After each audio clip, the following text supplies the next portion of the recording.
Hey, it's Jason with Fireplace Blowers Online. Quick project that we did in the shop today.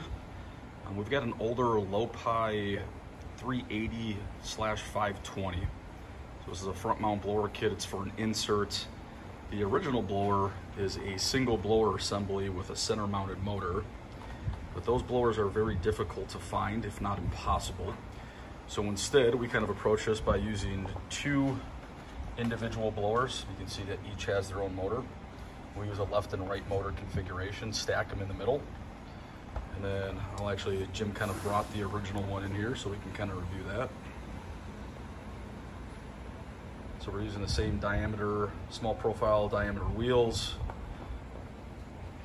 but again, just in a dual blower configuration. So it gives us a little redundancy in the event that one of the blowers goes out. A little bit of work to do on these guys. The fan wheels don't necessarily line up perfectly to the old holes, so you might have to drill and tap out a couple of additional holes. I know Jim had to do that when he was fixing this. Added a new speed controller, did a little rewiring. I think the customer is ultimately going to be pretty happy with this guy. So if you've got an older 380 or a 520 insert with one of these front mount kits, this would certainly be an option.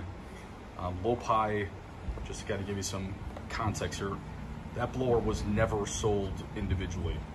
So if you were to go back to a Travis Industries dealer, they'd make you buy that full assembly. These full assemblies are pretty expensive. We see them range anywhere between $400 and $600 depending on the dealer. But all in, this was for this customer, this was less than a $300 option for them out the door. And I think they're ultimately gonna be pretty happy with it. So give us a call, 262-989-4882. You can email us at support@fireplaceblowersonline.com, or you can visit our website at fireplaceblowersonline.com.